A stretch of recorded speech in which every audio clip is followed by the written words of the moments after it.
Hello प्यारे बच्चों, कैसे हो आप लोग। मैं कपिल चौधरी आप सभी का स्वागत करता हूं अपने यूट्यूब चैनल इंस्पायरल स्टडी में। बच्चों, आज नर्वस सिस्टम का सेकंड पार्ट है। ठीक है, जैसा कि हमने आपको प्रॉमिस किया था, हमने ये पार्ट आपके लिए लेकर के भी आ गए हैं। ठीक है बच्चों, पहले पार्ट में हमने पढ़ा था नर्वस सिस्टम की न्यूरॉन के बारे में। ठीक है, आज हम पढ़ने वाले हैं मोस्ट इंपॉर्टेंट टॉपिक ब्रेन के बारे में। ठीक है बच्चों, ब्रेन जो आपके यहाँ पर होता है इसके बारे में हम पढ़ेंगे। साथ ही साथ कुछ बेसिक क्वेश्चंस जो आप सभी की लाइफ में आते जाते रहते हैं, उन सभी क्वेश्चंस का भी हम आंसर लेंगे। वीडियो ज़्यादा लंबी ना हो तो इसको हम शुरू करते हैं बच्चों। पहली बात बच्चों, शुरू करते हैं ब्रेन से। देखो, ब्रेन जो है, ब्रेन आपका नर्वस सिस्टम का पार्ट है। ठीक है, यानी तंत्रिका तंत्र का पार्ट है। यह मैंने आप लोगों को बता भी दिया है। ठीक है, तंत्रिका तंत्र एक छोटी यूनिट से बनी हुई है जिसको न्यूरॉन कहते हैं। ठीक है, कुछ बच्चे पहली वीडियो में पूछ रहे थे कि सर न्यूरॉन का क्या काम है, तो मैं आप लोगों को बता दूं कि ये संबंध स्थापित करने का काम करती है न्यूरॉन से न्यूरॉन में।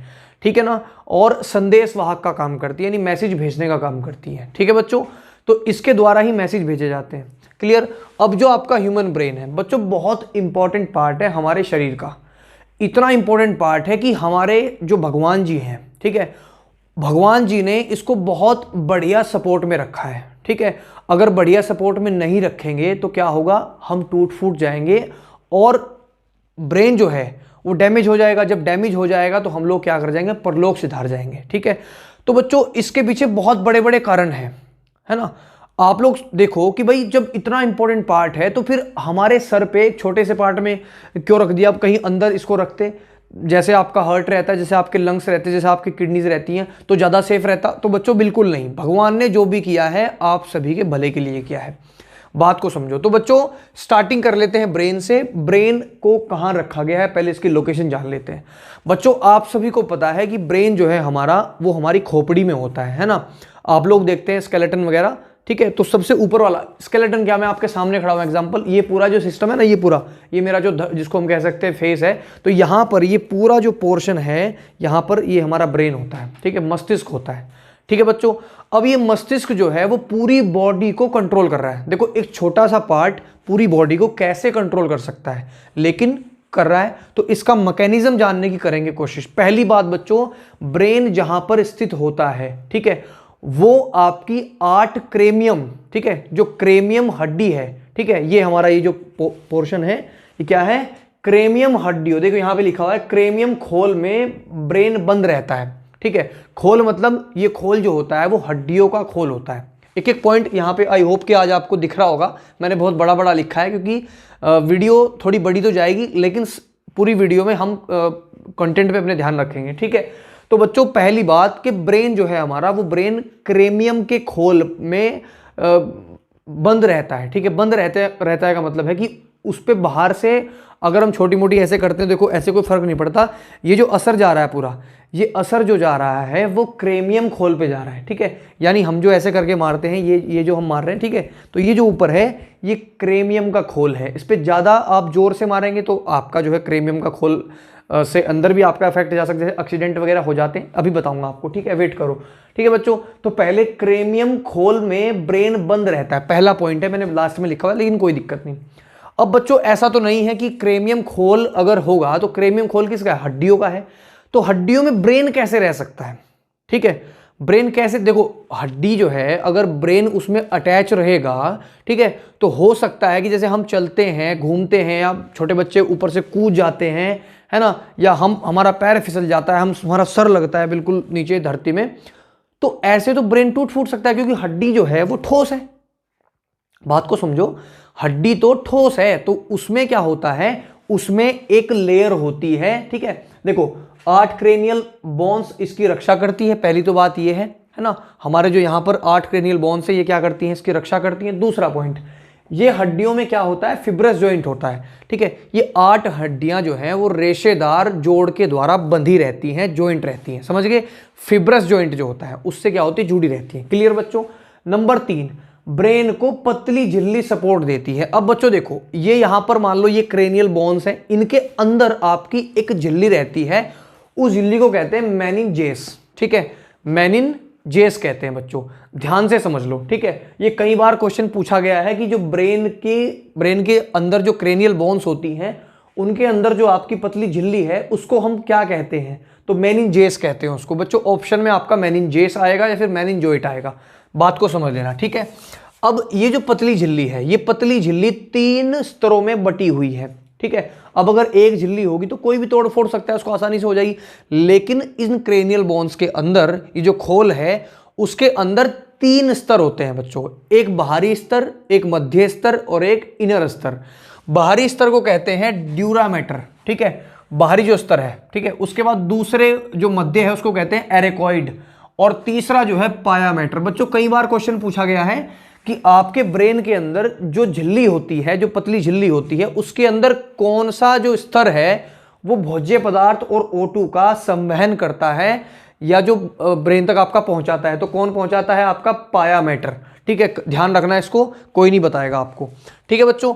अब उसके बाद में एक चीज मैं आप लोगों को बता दूं बच्चों, छोटी सी बात आप सोच के चलो। मान लो मेरे पैर में चोट लग गई तो धीरे धीरे ठीक हो जाएगा, ठीक है। मान लो मेरे हाथ में चोट लग गई तो मैं धीरे धीरे ठीक हो जाऊंगा, ठीक है। मेरे मान लो गाल पे यहां पे चोट लगती है तो मैं ठीक हो जाऊंगा। लेकिन बच्चों कई बार क्या होता है, कई बार मैं किसी और का एग्जांपल लूंगा, किसी का एक्सीडेंट मान लो हो गया, ठीक है, और उसके सर पे चोट लग गई। बात को समझो, किसी का अगर एक्सीडेंट हो गया और सर पे चोट लग गई तो बच्चों बच पाना मुश्किल है ना, असंभव हो जाएगा उस आदमी का जीना जिसके सर पे चोट लगी हुई है। बात को समझो, क्यों? क्योंकि बच्चों ये जो हमारी न्यूरॉन सेल होती है, जो हमारी तंत्रिका कोशिका होती है, इसमें सेल डिवीजन नहीं होता, ठीक है। यानी बाकी सभी सेल्स अपने आप बन सकती हैं, सेल डिवीजन कर सकती हैं, सेल डिवीजन मतलब अपने आप से दूसरी सेल बना सकती हैं, लेकिन तंत्रिका कोशिका में सेल डिवीजन होता ही नहीं है। अब आप लोगों को कोशिका चैप्टर में मैंने पढ़ाया है कि सेल डिवीजन का काम कौन करता है कोशिका के अंदर, सेंट्रोसोम करता है, और न्यूरॉन के अंदर वही सेंट्रोसोम नहीं होता। तो बच्चों सेंट्रोसोम न्यूरॉन में प्रेजेंट नहीं होता, जिस वजह से आप लोगों की ये जो न्यूरॉन सेल है वो सेल डिवीजन नहीं कर पाती। तो इसीलिए बच्चों जब कई बार आपको चोट लग जाती है सर पे और बहुत गहरी चोट लग जाती है तो आदमी का मर जाना ही संभवतः यही आपका हो जाता है, नहीं मर जाता है आदमी। अब बच्चों एक चीज आप सोचो, आप लोगों के दिमाग में भी बहुत सारी बातें आ रही होंगी, ठीक है, कि भाई ब्रेन जो है आपका, ब्रेन में अगर सेंट्रोसोम नहीं है तो फिर कई बार क्या होता है, जब सेंट्रोसोम नहीं होगा, जब सेंट्रोसोम नहीं होता तो और दिक्कतें भी नहीं आती होगी, सेल डिवीजन नहीं हो रहा है, अब जितनी सेल से उतनी रहेंगी, है ना। तो बच्चों कई बार क्या होता है, ब्रेन ट्यूमर बन जाता है। तो ब्रेन ट्यूमर बनने का कारण फिर क्या है, क्योंकि ब्रेन ट्यूमर कैंसर कब होता है, जब सेंट्रोसोम बहुत ज्यादा सेल बना दे, बहुत ज्यादा सेल को डेवलप कर दे। लेकिन यहां तो सेल आपकी बनी नहीं रही है ना। तो एक चीज सोचो, जब हमारी सेल नहीं बन रही, इसमें सेल डिवीजन नहीं हो रहा है, तो फिर ब्रेन कैंसर, ब्रेन ट्यूमर क्यों हुआ है ना। बात को समझो। तो बच्चों यहां एक चीज सोचने वाली है, यहां एक चीज सोचने वाली है कि आपका जो ब्रेन है उस ब्रेन के अंदर 85 से 90% आपकी होती है न्यूरॉन सेल, ठीक है। कौन सी होती है, न्यूरॉन सेल। लेकिन 10% सेल अलग होती हैं जिनमें आपका सेल डिवीजन हो जाता है, ठीक है बच्चों। बात को समझो कि आपका जो ब्रेन होता है, ब्रेन के अंदर 90% या 85 से 90% आपकी जो सेल होती हैं वो आपकी तंत्रिका कोशिका होती है। बाकी की 10% मान के चलो आप, वो अलग सेल्स होती हैं जिनमें सेंट्रोसोम होता है, ठीक है। अब सेंट्रोसोम होगा तो सेंट्रोसोम क्या करता है, अब भाई डिवीजन करेगा, तो वहां पर आपका ब्रेन ट्यूमर, ब्रेन कैंसर होने का खतरा होता है। बच्चों ट्यूमर पहली स्टेज है आप लोगों की, है ना, उसी पे जान चली जाती है लोगों की, है ना, क्योंकि भाई ब्रेन का मामला है तो थोड़ा सा सेंसिटिव रहता है, ठीक है, क्लियर। अब बच्चों ब्रेन का भार जो होता है वो लगभग 1400 ग्राम होता है ना, औसतन है ये, किसी में कम किसी में ज्यादा हो सकता है। अब बहुत लोग कहते हैं ये मोटे दिमाग का है, ये पतले दिमाग का है। तो भाई मैं आप लोगों को बता दूं कि आप लोगों का ब्रेन का भार अगर 1400 ग्राम होता है तो इसमें मोटा दिमाग, पतला दिमाग, छोटा दिमाग वाला कोई सिस्टम नहीं है, सभी का सेम होता है, ठीक है। मोटा और पतला जो दिमाग है वो आपको मैं बताऊंगा अभी, जब मैं आप लोगों को ये पार्ट ऑफ ब्रेन पढ़ाऊंगा और इनके पार्ट पढ़ाऊंगा कि कौन पतले दिमाग वाला है कौन मोटे दिमाग वाला। ठीक है, तो हम इसके हिसाब से नहीं कह सकते। सबका जो है वेट आपका 1400 ग्राम औसतन होता है, किसी का 1350, किसी का 1450। तो इसमें मोटे दिमाग वाली कोई चीज नहीं कि भाई अगर दिमाग मोटा होगा तो भाई तभी बच्चे को की बुद्धि भी मोटी होगी, है ना, बुद्धि मोटी कहते हैं। ठीक है बच्चों, तो ये थोड़े पोर्शन थे, इसका ओवरव्यू ले लेता हूं। 8 क्रेनियल बोन्स इसकी रक्षा करती है, ये वाली हड्डी। ठीक है, ये हड्डियां फिब्रस जॉइंट से जुड़ी रहती हैं, यानी रेशेदार जोड़ों से। ठीक है, ब्रेन की पतली झिल्ली उसको सपोर्ट करती है क्रेनियल बोन्स के अंदर। ठीक है, जो आपकी क्रेनियल बोन्स होती है उसमें उसके अंदर एक झिल्ली होती है जो कि 3 पार्ट में बटी होती है। उस झिल्ली को कहते हैं मेनिंजेस। एक बाहरी झिल्ली जिसको ड्यूरामीटर कहते हैं, एक मध्य जिसको एराकाइड कहते हैं, और अंदर वाली पायामीटर। पायामीटर आपका O2 और भोज्य पदार्थों का संवहन भी करती है। ठीक है, सेंट्रोसोम प्रेजेंट नहीं होता तो सेंट्रोसोम आपके जो न्यूरॉन सेल है उसमें प्रेजेंट नहीं होता, तो इसलिए सेल डिवीजन नहीं होता। और अगर कैंसर बनता है तो वो अलग जो सेल्स हैं 10% उनमें बनता है। ठीक है, क्रेनियल खोल में ब्रेन बंद रहता है, क्रेनियल हड्डी जो मैं आप लोगों को बता रहा हूं, जो क्रेनियम खोल है। ठीक है, क्रेमियम। ठीक है, क्लियर है। तो ब्रेन का भार जो है 1400 ग्राम रहता है। अब बच्चों आ जाओ पार्ट ऑफ ब्रेन पे। देखो बच्चों, आपका जो ब्रेन है, ठीक है, या आपका जो नर्वस सिस्टम है वो 3 पार्ट में बटा हुआ है। एक CNS, एक आपका PNS और एक आपका ANS। ठीक है, central nervous system, peripheral nervous system और आपका ऑटोनोमस नर्वस सिस्टम। ठीक है, पहले हम इसको जान लेते हैं ब्रेन के पार्ट कितने होते हैं, उसके बाद हम इस वाले सिस्टम पे भी आ जाएंगे। ठीक है बच्चों, अब बच्चों देखो, ब्रेन को 3 भागों में बांटा गया है। अब यहां बहुत सारे डाउट क्लियर होने वाले हैं। कौन दारू पीता है, कौन पैर डगमगाते हैं कैसे हैं, है ना। हम अगर सो रहे हैं, कोई अगर झटके से आकर के उठा दे तो हम हो करना शुरू कर देते हैं, है ना। या हमारी भूत को देख के फटके हो जाती है ना। ये सभी भी, हमारा गला भी सूख जाता है, हमारे पैरों में कंपन आने शुरू हो जाती है ना, डर का माहौल क्रिएट हो जाता है। ये सब अब हम इसी उसमें जानेंगे, है ना। तो बहुत इंटरेस्टिंग है अब। ठीक है बच्चों, देखो पार्ट ऑफ ब्रेन 3 प्रकार का। पहला आपका अग्र मस्तिष्क यानी फोर ब्रेन, मत्था इसके नीचे। ठीक है, और मध्य यानी यहां पर। ठीक है, और जो पश्च है वो थोड़ा सा यहाँ पे इसके थोड़ा अंदर होता है। मैं डायग्राम पे दिखा दूंगा, यहाँ आपको डायग्राम देखो आप। ठीक है, डायग्राम देखो, मजे लो। अब बच्चों देखो, फोर ब्रेन हो गया, मिड ब्रेन हो गया, और आपका कौन सा ब्रेन हो गया भाई? फोर ब्रेन तो हो गया अग्र मस्तिष्क। ठीक है, एक आपका हो गया मध्य मस्तिष्क यानी मिड ब्रेन, और आपका पश्चिम मस्तिष्क कौन सा होता है चलो देख लो, मुझे नहीं पता, मैं आपको पीछे वाला बता रहा हूं। ठीक है, तो बच्चों देखो, अग्र मस्तिष्क जो होता है, इस अग्र मस्तिष्क के अलग अलग नाम हैं, समझो बात को। पहला नाम है आपका प्रोसेंसफेलोन। ठीक है, क्या है? प्रोसेंसफेलोन। लेकिन इसको भूल जाओ, बस आप ध्यान रखो अग्र मस्तिष्क, आगे वाला मस्तिष्क। क्लियर है? वो नाम थोड़ा सा डिफिकल्ट है लेकिन बताना जरूरी था। आप ये कह देते सर, आपने तो सर नाम नहीं बताया। ठीक है, तो क्या है? प्रोसेंसफेलोन। ठीक है जी। उसके बाद मध्य वाले को कहते हैं मीसेंसफेलोन, लिखा हुआ है मीसेंसफेलोन, ये फेलोन यहां से उठा लिया। ठीक है, मीसेंसफेलोन मध्य वाले का। क्लियर है? और पश्च वाले का होता है रोम्बेंसफेलोन। ठीक है, रोम्बेंसफेलोन, RHOM। ठीक है, रोम्बेंसफेलोन। ठीक है, क्लियर है? अब बच्चों देखो, अगर मस्तिष्क आपका 2 भागों में बटा हुआ है, आप लोगों को 3 भागों में भी बताया जाता होगा। मैं ये नहीं कह रहा कि 3 भागों में गलत बताया गया है, लेकिन एक्चुअल में आपका जो अग्र मस्तिष्क है वो 2 भागों में बटा हुआ है, मैं आपको बता सकता हूं। ठीक है, पहला आपका सेरेब्रम। ठीक है, क्या होता है? सेरेब्रम। दूसरा होता है आपका डाइसीफेलोन। ठीक है, कौन सा होता है? डाइसीफेलोन। कई बार बच्चों ये क्वेश्चन पूछा भी गया है, मैं बताऊंगा आपको कौन सा क्वेश्चन पूछा गया है। अग्र मस्तिष्क 2 भागों में तोड़ दिया है, एक सेरिब्रम, एक आपका डाइसीफेलोन। ठीक है, ये एसिडिटी की बहुत दिक्कत आ रही है आजकल, चाय ज्यादा पीनी पड़ रही है ठंड में।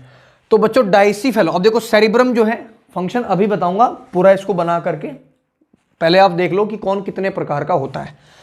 अग्र मस्तिष्क 2 प्रकार का होता है, एक सेरिब्रम, एक डाइसीफेलोन। ठीक है, डाइसीफेलोन 2 प्रकार का होता है, एक थैलेमस, एक हाइपोथैलेमस। ये बाबा है सबका, है ना, ये सबका बाबा है, ये ध्यान रखना। ठीक है, हाइपोथैलेमस। ठीक है, तो बच्चों अब मैं आप लोगों को थोड़ी सी इसकी बात बताऊं। देखो, मानव मस्तिष्क का यानी ह्यूमन ब्रेन का 2/3 भाग, कह सकते हैं कि 100 में से 66.66%, 66 मैंने राउंड ऑफ करके लिखा है।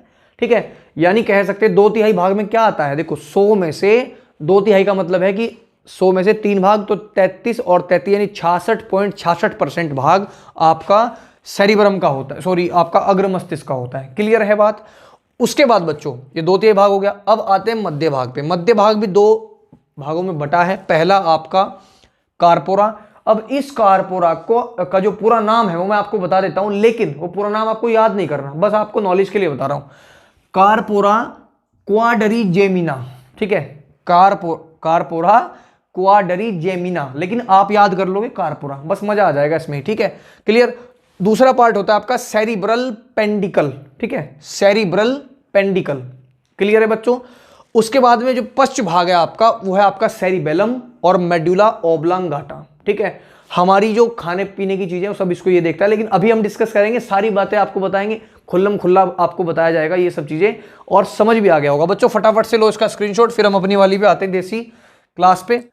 तो बच्चों अब जान लेते हैं इनके कार्यों को। देखो ब्रेन आपका 3 प्रकार का हो गया, अग्र मस्तिष्क, मध्य मस्तिष्क, पश्च मस्तिष्क, ठीक है। अब इनके काम जानने का समय है, और हमारे सारे क्वेश्चंस जो भी हैं हमें यहीं से उनके जवाब मिलेंगे। बच्चों 3 भागों में बटा हुआ है, और मैंने यहाँ पे सब कुछ ठीक ठाक लिखा भी हुआ है।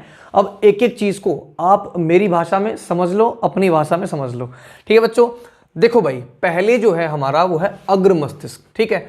अग्र मस्तिष्क को 3 भागों में बांटा गया। मैंने अभी 2 में बताया था, लेकिन उस दूसरे पार्ट को जब मैंने 2 पार्ट में बांटा तो मैंने वहां यहां पर उसका नाम नहीं लिखा, मैंने इन दोनों का नाम लिख दिया अलग से, ठीक है। तो बच्चों अग्र मस्तिष्क जो है पहला जो होता है आपका सेरेब्रम। अब ध्यान से सुनना, ठीक है। सेरेब्रम जो है वो मोस्ट इंपॉर्टेंट पार्ट है आपकी लाइफ का, जो आपका यहां पे सामने होता है, ठीक है। आपकी याददाश्त, सुन लो ध्यान से, आपकी मेमोरी, ठीक है, आपकी स्किल्स, यानी आप कितने टैलेंटेड हो, ठीक है, ये स्किल्स, ठीक है। जितना आपने बचपन से अब तक याद किया है वो मेमोरी है, ठीक है। अब ये मेमोरी कितने जीबी की है उसका तो पता नहीं, लेकिन हाँ इतना जरूर है कि जिस चीज को हम रिवीजन करते रहेंगे वो चीज हमारे दिमाग में ऑटोमेटिक रहेगी, ठीक है बच्चों। तो हमारी जो मेमोरी है, यानी हमारी जो याददाश्त है, हमारी जो स्टोरेज है, internal storage without any memory card, ठीक है। तो यहां पर मेमोरी कार्ड भी यही है और इंटरनल स्टोरेज भी यही है बच्चों, इसमें चिप नहीं लगती है, ध्यान रखना। तो यहां पे देखो सेरेब्रम जो है वो आपकी मेमोरी, आपकी स्किल्स यानी मैंने अभी बताया कि कितने टैलेंटेड हो आप, ठीक है। जितना टैलेंट आपके अंदर भरा हुआ ना कूट कूट के, वो सब सेरेब्रम के भीतर भरा हुआ है, ठीक है। अब ऐसा तो मत करना कि डॉक्टर को कहो सेरेब्रम मुझे निकाल के दो, लोगों का तुम हत्या करनी शुरू कर दो, ऐसा तो मत करना भाई, ठीक है। तो सेरेब्रम जो है उसके अंदर आपकी मेमोरी, उसके अंदर आपकी स्किल्स और कितनी जिज्ञासा है। देखो भाई एक सिंपल सी भाषा में आप लोगों को बताऊं कि जिज्ञासा का मतलब होता है कि हमें कोई काम करना है, हमें इस काम को बिल्कुल फोड़ना है, हम इस काम को करके छोड़ेंगे, ठीक है। अब जैसे मैं हूं यूट्यूब पे बना रहा हूं वीडियो, अब मुझे क्या करना है, मैं ये सोच रहा हूं कि मैं अपने बहुत जल्द मैं अपने 1 लाख सब्सक्राइबर कंप्लीट कर लूं, लेकिन आप लोग उसमें मेरी हेल्प करोगे नहीं, क्योंकि मैं तो आपको अच्छे से पढ़ा रहा हूं ना, है ना। तो बच्चों इस पर भी थोड़ा फोकस रखो। तो पहले आप ब्रेन पे आ जाओ, फिर बात कर लेते हैं इसके बारे में, तो ठीक है। तो बच्चों सेरेब्रम जो है, सेरेब्रम के अंदर मेमोरी, आपकी स्किल्स और आपकी जिज्ञासा। मान लो आपको किसी को पटाना है, ठीक है, तो आप क्या सोचेंगे, यार इसको मैं कैसे पटाऊं, मतलब आपके अंदर एक अलग सी जिज्ञासा पैदा होती है किसी काम को करने की, बस इसको पटा के छोड़ूंगा मैं और बस और कुछ नहीं। तो ये जो जिज्ञासा आई ये आपकी सेरेब्रम से आई, ठीक है। तो याददाश्त को, जिज्ञासा को, स्किल्स को और आपकी मेमोरी को जो रखता है, ठीक है, जिन पे ये कंट्रोल है, ठीक है, किसका कंट्रोल, सेरेब्रम का। तो बच्चों ध्यान दो, आप अपने मत्थे पे कभी भी चोट मत लगने दो, ठीक है। तो यानी क्योंकि आपको पता है कि न्यूरॉन के अंदर सेल डिवीजन नहीं होता, आप लोगों का दिमाग खराब हो सकता है, पागल भी हो सकते हो आप, ठीक है। वो जो गजनी मूवी नहीं है, गजनी, उस गजनी मूवी में उसका सेरेब्रम ही खराब है ना वो कभी कभी काम कर जाता है, कभी कभी नहीं करता, ठीक है। तो बच्चों मेमोरी, स्किल्स और जिज्ञासा और याददाश्त, ये 4 चीजें हैं, और भी अन्य भी होती हैं, लेकिन मेन मैंने आप लोगों को बता दी, ठीक है, ये काफी है आप लोगों के लिए। अब दूसरा बेटा होता है थैलेमस। ये होता है थैलेमस, इतना इंपॉर्टेंट कि दारू जो है, दारू है ना, बहुत लोग इंटरेस्टेड थे जानने के लिए कि दारू क्या प्रभाव किस पे करती है, तो इन्हीं में है सब चीजें, है ना। तो बच्चों सुनो, जो थैलेमस है, थैलेमस बताता है तापमान, यानी बाहरी वातावरण को। मान लो मेरा दिमाग है यहां, तो मुझे कैसे पता कि मेरे आसपास ठंड है, ठीक है, मुझे कैसे पता कि मुझे टोपा ओढ़ना है ना, मुझे जैकेट पहननी है, कैसे पता, थैलेमस बता रहा है, ठीक है ना। थैलेमस बाहर के तापमान को क्या कर रहा है, बता रहा है कि भाई बाहर ठंड है तो टोपा भी पहनना है। ठीक है, समझ गए बात। दूसरी बात पिटाई है ना, ये पिटाई का पता कब चलता है? ठीक है, अगर आंख के पास मच्छर आ रहा है तो पता कब चलता है? थैलेमस बताता है। ठीक है, उसके बाद किसी ने आपको पिंच चुभा दी, किसी ने आपको चूंटी भर ली, पिंच कर लिया, उसका पता कौन करता है? ये थैलेमस करता है। बात समझ में आ रही है? अब इसका मैं एक रोल आपको बताऊंगा, मैं अभी बताऊंगा, बहुत इंटरेस्टिंग है। ठीक है, उसके बाद बच्चों ये तो मदिरा की बात हो गई, शराब। ठीक है, इसको छोड़ो, अभी दर्द पे आते हैं बच्चों। इसमें क्या होता है, दर्द जो है आपका, देखिए अगर हमें मान लो पेन है, ठीक है, तो दर्द का पता हम इसी थैलेमस के द्वारा चला सकते हैं। अब बच्चों बात कर लेता हूं थोड़ी सी दारू की। सबसे पहला प्रभाव जो होता है दारू पे होता है। ठीक है, दारू का थैलेमस पे होता है, सॉरी। ठीक है, क्यों होता है? देखो बच्चों, जब हम शराब पी लेते हैं, है ना, जब हम दारू पी लेते हैं ना, तो हमें टेम्परेचर का पता है ना, हम भरी सर्दी में निकल लेंगे ऐसे ही। आपने देखा होगा बहुत बड़े बड़े बेवड़े आप लोग मिलते होंगे, है ना, अपने आसपास में आपने देखा होगा, तो वो नाली में पड़े हैं, पता ही नहीं कुछ क्या हो रहा दुनिया में, है ना। तो वो सभी जो है वो थैलेमस उसका काम नहीं कर रहा है ना। वो थैलेमस को बताएगा, ओहो ये तो बेचारा रात को मर गया। तो थैलेमस जब कुछ बताएगा ही नहीं तो टेम्परेचर का पता कैसे चलेगा? समझ गए। उसके बाद बच्चों, जब कहीं चोट फेट लग जाती है, कई बार हम लोग टूट फूट जाते हैं, तो जब मान लो शराब पी होती है तो पता नहीं चलता, क्योंकि थैलेमस नहीं काम कर रहा है ना। समझ के चलो, क्योंकि थैलेमस काम नहीं कर रहा। अब देखो कई बार क्या होता है, चोट लग गई, अब चोट जब लगी है तो हमें पता ही नहीं चलता कि हमें चोट लगी। अब कुछ समय बाद जब थोड़ा नशा ढीला होता है, शराब का नशा थोड़ा कम होता है, तो थैलेमस काम करना शुरू करता है। अब जब थैलेमस काम करना शुरू करेगा तो क्या होगा, उसको पिटाई का भी अनुभव होगा कि ओ हो ये तो इसने गात तोड़ दिया फ्री में, है ना। तो उस टाइम हम कुछ कर भी नहीं सकते हैं, है ना। उसके बाद देखो, चूंटी भर ली तो दर्द का जो पता लग रहा है ना, तो दर्द का जो पता लग रहा है वो थैलेमस के कारण ही चल रहा है। इसीलिए शराब पी के हम चोट फेट के, कोई हमें थप्पड़ मारे, कोई हमें पीटे, कुछ नहीं फर्क पड़ना, है ना। वो बेवड़ा लोग ऐसे ही होते हैं, ठीक है, उनको पता ही नहीं चलना कुछ, तो वो थैलेमस के कारण होता है। तो बच्चों पहला असर दारू का इसने यहाँ पे दिखा दिया है, ठीक है। अब आगे भी आते हैं, क्यों वो अपना पत्नी को बहन नहीं कहता, ये भी हम देखेंगे। तो बच्चों दूसरा है हाइपोथैलेमस, ये सबका बाप है, ठीक है, हाइपोथैलेमस। इसने पूरी बॉडी पर कब्जा कर रखा है ना। ये जब चाहे जो चाहे कब्जा कर सकता है, ठीक है। तो ये मतलब कह सकते हैं। अब देखो पहला काम क्या है, ये बॉडी के अंदर का टेम्परेचर कंट्रोल करता है। समझ गए, बॉडी के अंदर का टेम्परेचर मतलब 37 डिग्री सेल्सियस नॉर्मल टेम्परेचर होता है, ठीक है, नॉर्मल टेम्परेचर, उसको बैलेंस करके रखता है। बैलेंस मतलब ना तो बढ़ने देता है ना कम होने। तो आपको जो बुखार की समस्या आती है वो इसी कारण से आ सकती है, हाइपोथैलेमस। ये बॉडी के टेम्परेचर को क्या करता है, कंट्रोल। दूसरी बात बच्चों, फैट और कार्बोहाइड्रेट के पाचन पर भी इसका कंट्रोल रहता है हाइपोथैलेमस का। क्लियर है बात। उसके बाद नंबर 2 बच्चों, हाइपोथैलेमस आप लोगों को गुस्सा करना सिखाता है, आप लोगों को प्यार करना सिखाता है, ठीक है। यानी कह सकते हैं कि आपका नेचर हाइपोथैलेमस है, ठीक है ना। अब अगर मान लो आपको किसी से प्यार हो जाता है, क्लियर है, अगर आपको किसी से प्यार हो जाता है और आप उसके चक्कर में फंस गए, तो बच्चों ये समझो उसने आपका हाइपोथैलेमस चुरा लिया। वो बहुत बड़ी चोर है, वो छोड़ेगी नहीं तुम्हारे हाइपोथैलेमस को, समझ गए, ठीक है। तो बच्चा क्या करता है, गुस्सा भी इसी से करता है, प्यार भी इसी से करता है, आदमी को भूख प्यास का पता भी इसी से चलता है। एंड देन और जो अदर एक्टिविटीज है, पसीना लाइक, तो ठीक है, वो भी जो कंट्रोल होता है इसी के ऊपर होता है। बच्चों समझो, मान लो मेरे अंदर कुछ फीलिंग्स हैं, ठीक है, तो मेरे अंदर फीलिंग्स किस चीज की हैं, कौन बताएगा, हाइपोथैलेमस बताएगा, ठीक है।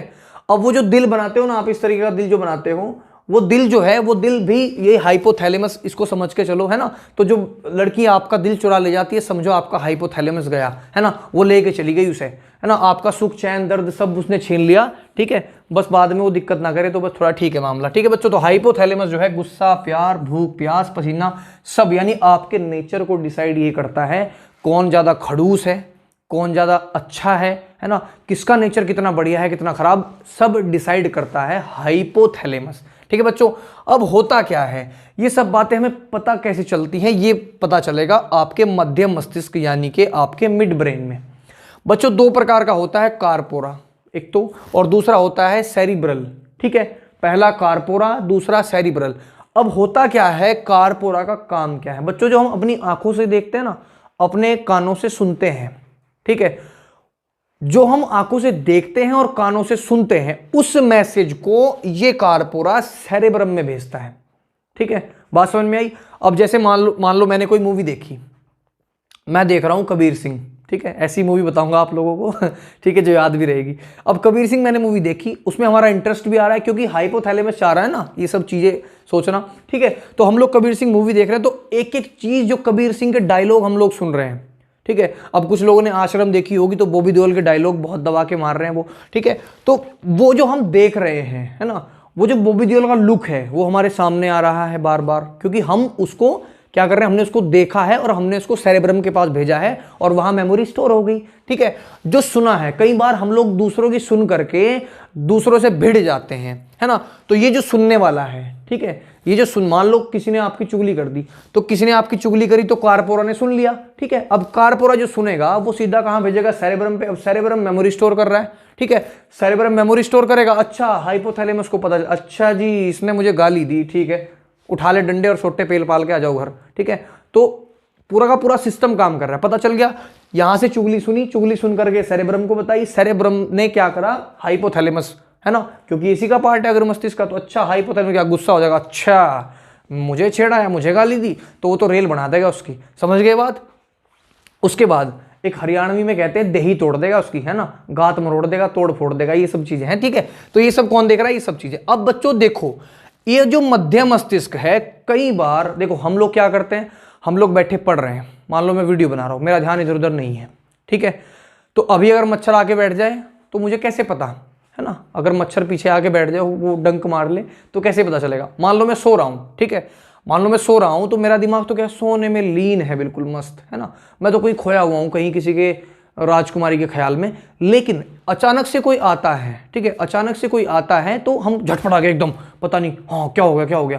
ठीक है, तो ऐसा कुछ रिएक्शन होता है, अभी बताऊंगा आपको सीएनएस पीएनएस में। ठीक है, तो यहां पर क्या होता है, मध्य मस्तिष्क जो कार्पोरा है, ये तो हो गया इसका तो काम। अब जो आपका सेरिब्रल है, सेरिब्रल जो है आपका, वो पर्सनल असिस्टेंट है। बात को समझो। अब छोटे मोटे कोई मान लो स्टार बन गया ताजा ताजा टिकटॉक वाला, ठीक है, अब वो क्या सोचेगा, मैं कोई पीए रख लूं, यानी कि मैं पर्सनल असिस्टेंट रख लूं कोई, ताकि मेरे काम वो देखता रहे जब मैं वहां अवेलेबल ना हूं। ठीक है, ऐसे ही बड़े बड़े नेता भी करते हैं। ठीक है, नेताओं को तो नहीं कहूंगा मैं, ठीक है, क्योंकि उनके पास बेचारों के बहुत काम होता है ना। अब जैसे बहुत सारे नेता हैं जैसे ठीक है, नाम नहीं लूंगा, तो समझो बात को।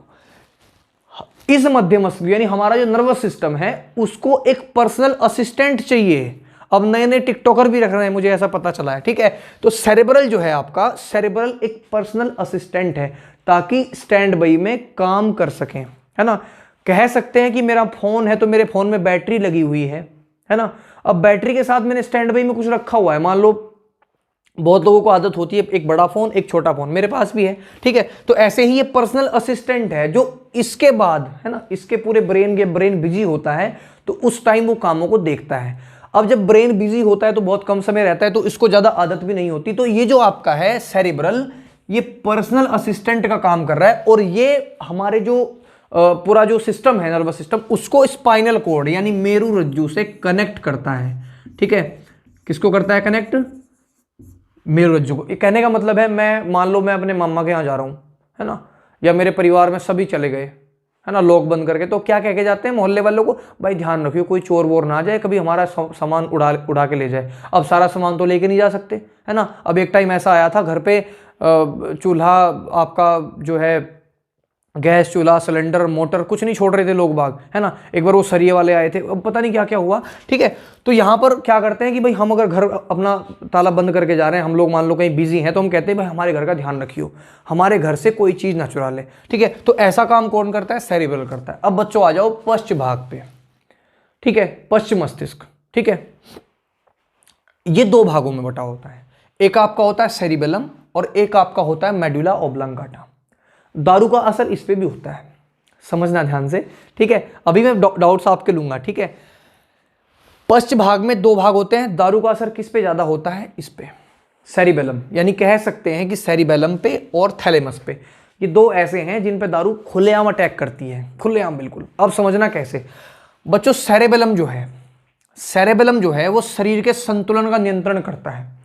एक चीज देखी है आपने, दारू पीने वाले कैट वॉक करते रहते हैं लड़कियों की तरह, है ना, कोई ऐसे जा रहा है, कोई ऐसे जा रहा है, कोई ऐसे जा रहा है, तब कुछ पता ही नहीं है क्या हो गया क्या हो गया, ठीक है। तो शरीर का संतुलन जो है कौन दिख रहा है, सेरेबेलम। तो जब दारू चढ़ती है तो वो इस पर अफेक्ट करती है। तो आपने देखा होगा दारू पीने वाला क्या करता है, वो सेरेबेलम काम ही नहीं करता, तो इसलिए कभी इधर कभी उधर कभी उधर, चल मेरे भाई, है ना, मैं तेरे हाथ जोड़ता हूँ, सुना होगा तुमने गाना वो, ठीक है। तो सेरेबेलम जो है वो दारू से अफेक्ट होता है, क्लियर। शरीर के संतुलन का नियंत्रण करता है। अब बच्चों देखो, छोटा बच्चा क्या है, छोटे बच्चे में देखो इतना ज़्यादा वो तो है नहीं, क्योंकि वो जब नया नया चलता है तो सेरेबेलम को पता नहीं होता कि किस तरीके से चलते हैं, है ना, किस तरीके से चलते हैं। तो बच्चों जब छोटा बच्चा चलता है तो कभी वो इधर कभी इधर होता है, कभी मतलब उठता है गिरता है, उसको पता ही नहीं है सेरेबेलम को, क्योंकि संतुलन आपका नहीं पता सेरेबेलम को। अब धीरे धीरे हम उसको चलाने की कोशिश करते हैं, देखो हाथ पकड़ के हम लेके आ रहे हैं, बच्चे को लेके आ रहे हैं, तो धीरे धीरे उसको आदत हो जाती है, ठीक है, धीरे धीरे क्या हो जाती है उसको आदत। तो ऐसा बच्चों में, जब बच्चे बड़े हो जाते हैं तो वो चलना शुरू कर देते हैं आराम से, कोई दिक्कत नहीं है। तो बच्चों जब दारू पी के आओगे तो पैर डगमगाएंगे, पैर डगमगाएंगे, इसका मतलब सेरेबेलम पे खुलेआम अटैक हुआ है दारू का, ठीक है, यानी शराब का, क्लियर है। तो नियंत्रण आप लोगों को समझ आया, बहुत बढ़िया तरीके से समझ आया होगा। उसके बाद देखते हैं मेडुला ऑब्लांगाटा को। मेडुला ऑब्लांगाटा हमारे मस्तिष्क में बहुत इंपॉर्टेंट रोल प्ले करता है। बात समझो, जो हमारा मेडुला ऑब्लांगाटा होता है वो बहुत इंपॉर्टेंट रोल प्ले करता है हमारे ब्रेन में। क्या, देखो पहला नंबर है उपापचय क्रिया का। बच्चों उपापचय क्रिया क्या होती है, देखो बॉडी के अंदर जितनी भी चीजें, जितनी भी प्रोसेस हो रही है, जैसे डाइजेशन की प्रोसेस, रेस्पिरेशन की प्रोसेस, इन सभी प्रोसेस को कौन देख रहा है, आपका मेडुला ऑब्लांगाटा देख रहा है। बात को समझो। अब उपापचय क्यों बोला है, देखो बच्चों मेटाबॉलिज्म जो एक्टिविटीज होती हैं उनको मेटाबॉलिक एक्टिविटीज कहा जाता है, ठीक है, यानी उपापचयी दो प्रकार की होती हैं, एक अपचयी और एक उपचयी बच्चों, ठीक है। इंग्लिश में बताऊं तो एक एनाबॉलिक और एक कैटाबॉलिक, ठीक है बच्चों। जब चीजें बन रही हों, जुड़ रही हों, जैसे 1 + 1 = 2, तो ऐसी प्रोसेस जिसमें आपकी चीजें जुड़ करके एक नया आपका पदार्थ बने, उसको कहते हैं एनाबॉलिक, ठीक है। और जिसमें चीजें टूटे, जैसा हम खाना खाते हैं तो हमारा फूड अंदर जाके टूट जाता है, पूरी बॉडी में फैल जाता है, तो इस प्रोसेस को कहेंगे कैटाबॉलिक। तो ऐसी उपापचय क्रिया को मेडुला ऑब्लांगाटा देख रहा है, ठीक है। उसके बाद बच्चों बीपी को भी मेडुला ऑब्लांगाटा ही कंट्रोल कर रहा है, और साथ ही साथ जितनी भी हमारी बॉडी में ग्लैंड्स हैं और वो सिक्रेशन करती हैं, उन सभी सिक्रेशन वाली ग्लैंड्स को कौन देखता है, आपका मेडुला ऑब्लांगाटा देखता है, ठीक है। उसके बाद बच्चों धड़कनों पर नियंत्रण भी मेडुला ऑब्लांगाटा ही देखता है कि किस तरीके से इनको मैनेज करना है। अब मैं अपने क्वेश्चन पे आ रहा हूं। दारू पीने वाले आप लोगों का जो शराब होती है ना, वो क्या करते हैं, नशे में आपकी बातें नहीं भूलते, यानी लोगों को नहीं भूलते। कौन अपना बेटा है ना, कौन अपनी माँ है, कौन अपनी वाइफ है। कभी वाइफ को बहू नहीं बताते हैं, कभी बेटे को अपना बाप नहीं बताते, तो क्यों नहीं बताते, समझो बात को। अब पहली बात बच्चों मैंने आपको बताया था कि शराब जो है, आपका वाइन जो है, वो असर किस पे करती है, एक थैलेमस पे और एक सेरेबेलम पे। देखो बच्चों, वाइन पीने से पहले, है ना, जो मेमोरी आपकी थी वो किसके पास है, सेरेबेलम के पास, ठीक है। तो सेरेबेलम में मेमोरी फिट है, उनको पता है कि किस तरीके से कौन तेरा बच्चा है, कौन तेरी वाइफ है। समझ में आ गई बात, ठीक है। दूसरा पॉइंट बच्चों, अब आप लोग को पता चल गया होगा कि क्यों आपका जो वाइन पीने वाले हैं, बेवड़े लोग जो होते हैं, वो आपका अपनी वाइफ का, अपने बच्चे का, सबको पता रहता है। क्यों रहता है, क्योंकि उस टाइम सेरेब्रम पे असर नहीं है, ठीक है, क्लियर है। थैलेमस पे असर है, तो गर्मी सर्दी का पता नहीं चलेगा, ठीक है। गर्मी सर्दी चाहे आप उसको नाली में लेटा दो, चाहे आप उसको कंबल में लेटा दो, उसको कोई फर्क नहीं पड़ने वाला, ठीक है बच्चों। दूसरा पॉइंट बच्चों, पिटाई सिटाई का पता नहीं चलता, कोई मारो कोई पिटो, कुछ पता नहीं, सुबह तक वो जो है आपके क्या हो जाएंगे, नील हो जाएंगे, यानी बिल्कुल ऐसे जैसे किसी ने उनको पिटा ही ना हो, ठीक है। दर्द का पता नहीं चलता, चोट लग जाती है, मान लो जो बेवड़े लोग होते हैं उनको चोट लग जाती है तो पता ही नहीं चलता, सुबह देखते ओह यहाँ से तो फूट गया, मैं कल उसने धुनाई कर दी मेरी फ्री में है ना, ठीक है। उसके बाद बच्चों यहाँ पर होता है, देखो जैसे हम मान लो पी करके आएंगे तो पैर कैटवॉक करना शुरू कर देंगे हम, ठीक है, कैटवॉक कभी इधर कभी उधर, तो वो सेरेबेलम है। अब इसीलिए नहीं भूलता ना हम, क्योंकि मेमोरी में स्टोर है, ठीक है। और एक चीज बच्चों, दारू पीने वाले आपकी क्या करते हैं, छेड़छाड़ ज्यादा करते हैं। क्यों करते हैं, क्योंकि देखो नियंत्रण तो रहा नहीं अपने आप पे। देखो बच्चों, पहली बात तो ये है, ठीक है, मेमोरी स्टोर है। अब मेमोरी स्टोर का फायदा क्या होगा, कई बार जो पीने वाले होते हैं वो अपनी भावनाओं को एक्सप्रेस कर देते हैं, है ना। भाई बहुत लोगों को लगता है कि बिना पिए हम कुछ कह ही नहीं पाएंगे। मान लो कोई आपका लवर है, जिससे आप कोई क्रश है, ठीक है, लवर नहीं कह सकते, लवर तो बाद में बनेगा, पहले क्रश ही होगा। तो वो क्रश जो है वो मान लो हम उसको कुछ कह नहीं रहे हैं, तो बहुत लोग सोचते हैं कि जब पीऊंगा तो तब थोड़ा सा मेरे अंदर पावर आएगी, मैं तभी कह सकता हूँ। तो ऐसा क्यों होता है बच्चों? देखो मेमोरी तो स्टोर रहती है ना। थैलेमस जो है आपका, इस ये फर्क नहीं पड़ता, तो उसको कोई फर्क भी नहीं पड़ता है कि भाई माहौल क्या रहेगा, तो पीटेगा छीटेगा, कुछ नहीं पता, ठीक है। तो यहाँ हाइपोथैलेमस आपका एक्टिव है, ये तो कुछ कह ही नहीं रहा है ना, ये तो कुछ कह ही नहीं रहा है। तो बच्चों देखो, जब प्यार बरसेगा, है ना, जब प्यार बरसेगा तो हाइपोथैलेमस जो है, जो आपको कंट्रोल कर रहा है, आपके प्यार को कंट्रोल कर रहा है, उस टाइम दारू पीने पे पिया होने पे कंट्रोल नहीं करता, वो अपनी फीलिंग्स तो जारी रखता ही है ना, वो अपनी फीलिंग्स तो रखता ही है। इसीलिए मान लो हमने पी रखी है, तो कोई लड़की हमारे साइड से निकली, अच्छा ये तो वो थी मेरे साथ डीएवी में पढ़ती थी, है ना, इस तरीके से, है ना। या फिर ये कह देते ये तो मेरा क्रश था, तो ये सब बातें याद आ जाती हैं पिए हुए को, है ना, जो पीने वाले होते हैं तो अक्सर। तो बेटा ये जो बातें होती हैं, अब इसके बाद आप इसका स्क्रीनशॉट ले लो। हम लोग देखते हैं CNS, PNS और ANS।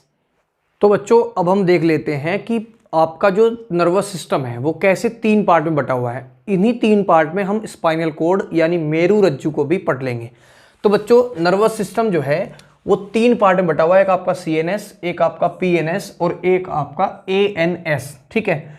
CNS को सेंट्रल नर्वस सिस्टम कहते हैं बच्चों, PNS को पेरिफेरल नर्वस सिस्टम कहते हैं और इसको कहते हैं ऑटोनोमस नर्वस सिस्टम, ठीक है। सेंट्रल यानी केंद्रीय, ठीक है, केंद्र का, ये आपका परिधीय और ये आपका स्वाधीन, यानी ये किसी के ऊपर अधीन नहीं है, ठीक है। बताऊंगा भी, मजा आने वाला है फुल, ठीक है। देखो बच्चों CNS तो हमने आपको बताया जैसे ब्रेन होता है और स्पाइनल कोड होता है। देखो ब्रेन तो हमने आपको बता दिया है, ठीक है, बहुत सिंपल भाषा में, लेकिन स्पाइनल कोड नहीं बताया। देखो बच्चों मैंने आपको कहा था, जब मैंने आपको मध्य मस्तिष्क का पार्ट बताया सेरेब्रल वाला, उसमें कहा था कि ब्रेन की एब्सेंस में, यानी ब्रेन जब बिजी हो तो काम हमारी मेरु रज्जु करती है, यानी स्पाइनल कोड करती है, ठीक है बच्चों। तो ये स्पाइनल कोड आपके जस्ट पीछे से, अब बहुत बच्चे क्या सोचते हैं कि स्पाइनल कोड रीढ़ की हड्डी है, बिल्कुल नहीं। आपका जो स्पाइनल कोड है वो मेरु रज्जु होती है, उसको प्रोटेक्ट करने वाली रीढ़ की हड्डी होती है, क्लियर है। यानी रीढ़ की हड्डी के अंदर आपका क्या होता है, मेरु रज्जु यानी स्पाइनल कोड होता है बच्चों, ठीक है। अब यहां पे क्या होता है, स्पाइनल कोड, देखो आपका जो ब्रेन पूरा कंट्रोल कर रहा है ना, जो आपका CNS है वो आपका 12 जो आपकी 12 कोशी हैं, ठीक है, 12 कोशाएं हैं, यानी कह सकते हैं कि 12 तंत्रिका कोशाएं जो है वो आपके पूरे ब्रेन को कंट्रोल कर रही है। लेकिन इसको जो इसका असिस्टेंट है, असिस्टेंट को ज्यादा कोशाएं दी गई हैं, जिनमें कह सकते हैं हम कि स्पाइनल कोड के पास 31 तंत्रिका कोशाएं हैं, हमारे ब्रेन के बिजी होने के बाद अपना काम संभालने के। अब मेरु रज्जु को आदत तो नहीं है, क्योंकि हर टाइम ब्रेन ही इस काम को कर रहा होता है, ठीक है। तो कई बार क्या होता है बच्चों, स्पाइनल कोड जो है वो आपका क्या देखता है, सडन रिएक्शन, ठीक है। अब सपोज करो हम लोग सो रहे हैं, ठीक है, हम लोग सो रहे हैं, तो हमें आकर के कोई चुपके से ऐसे कर दे हो, तो हम क्या करते हैं, ऐसे ऐसे हड़बड़ा के पड़ते हैं। तो ये जो सडन रिएक्शन है ये क्या होता है, ये आपका कौन देखता है, स्पाइनल कोड, ठीक है। सडन रिएक्शन के अलावा आपकी जो पलक है, ठीक है, अब मान लो मैं ऐसे करूंगा, ठीक है, तो आपकी पलक झपक जाएंगी, ठीक है ना। कैसे करूंगा मैं, ये आपको देख लिया होगा, आपकी झपकी होंगी बिल्कुल 100%, ठीक है। तो यहां पर बच्चों सडन रिएक्शन को जो है पलक, ठीक है, ये पलक, आपकी छींक जो है उसको भी स्पाइनल कोड देखता है, ठीक है। खांसी, धसका, कई बार अचानक से धसका लग जाता है, ठीक है, तो वो सब चीजें कौन, स्पाइनल कोड देख रहा है। बच्चों स्पाइनल कोड को रीढ़ की हड्डी में रखा गया है, बहुत सेफली रहती है और यहां तक पीछे तक होती है, ठीक है बच्चों। अब उसके बाद में भाई साहब PNS क्या होता है, देखो ये तो मैंने आपको बता दिया कि CNS क्या होता है, स्पाइनल कोड होती है। स्पाइनल कोड के पास 31 आप लोगों की आपकी तंत्रिका होती है, ठीक है, स्पाइनल तंत्रिका कहते हैं उसको। अब PNS क्या होता है, देखो बच्चों 12 तो हो गई ब्रेन वाली क्रेनियल तंत्रिका और 31 हो गई आपकी स्पाइनल तंत्रिका, तो इनके समूह को आप PNS कह सकते हैं, ठीक है। तो कह सकते हैं कि पूरा जो CNS है वो आपका ये भी है, क्लियर है। तो बच्चों अब जो मेन इंपॉर्टेंट चीज आती है वो है क्या, ANS तंत्रिका तंत्र का वैसे तो भाग नहीं है, क्योंकि इसकी सुनता नहीं, क्योंकि इसका नाम है स्वाधीन, ये अपने अधीन है, ठीक है बच्चों।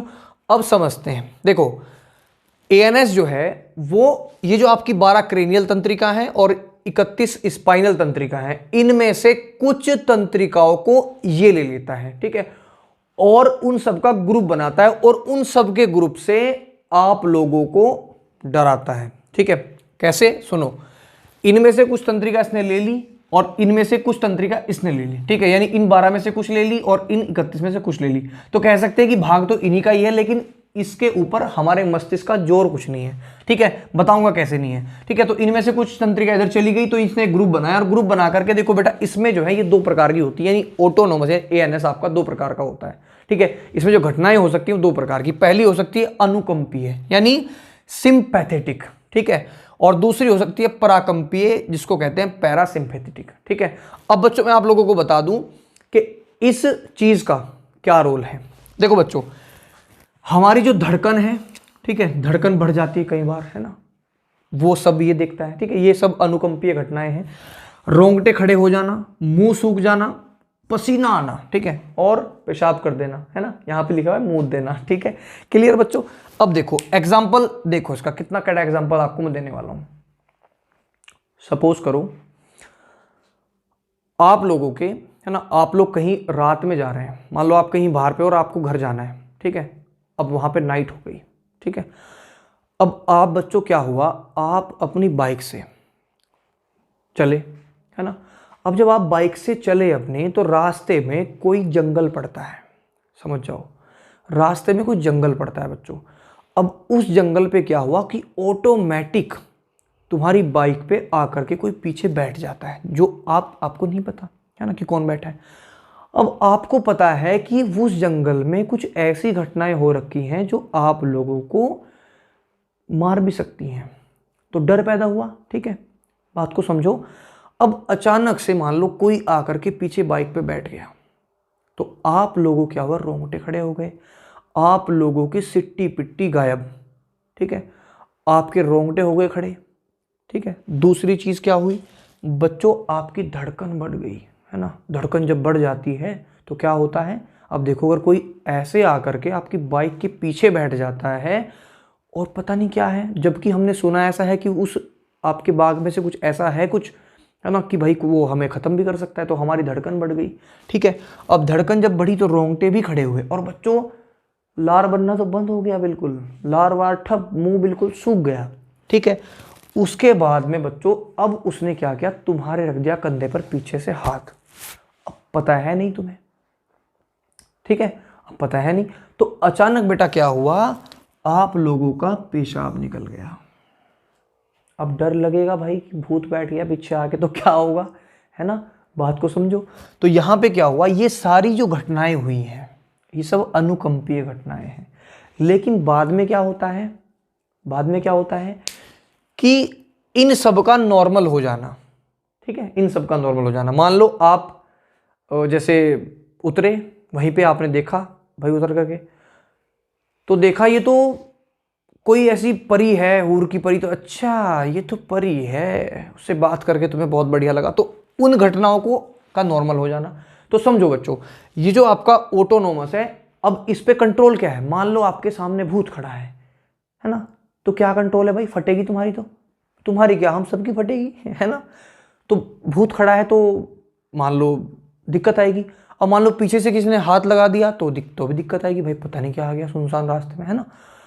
अब होता क्या, जब हमने पलट के देखा उसको तो हमें लगा अरे ये तो अपने वाली है ना, कहते कि ये तो अच्छा तुम कैसे आ गए यहाँ पर। तो वो सब चीज़ें जो हैं उन सब का नॉर्मल हो जाना पराकंपीय घटनाएं। अब इन सब घटनाओं को किसने देखा, पहले लैंगली साइंटिस्ट हुए हैं, लैंगली, जिन्होंने 1921 में इन सब को देखा, ठीक है बच्चों। कब देखा, 1921 में।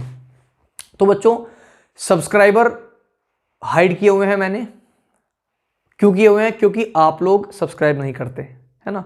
मुझे शर्म आती है आपको सब्सक्राइब दिखाते हुए, क्योंकि कंटेंट बहुत अच्छा बनाते हैं, वीडियो अच्छी बनाते हैं, समझ में भी अच्छा आता है आप लोगों के, लेकिन सब्सक्राइब तो आप नहीं करते। तो ये कहीं ना कहीं मेरे साथ आप अन्याय कर रहे हैं, आप मुझे मोटिवेशन दे ही नहीं रहे हैं कि मैं आपके लिए और भी वीडियोस बनाऊं बच्चों।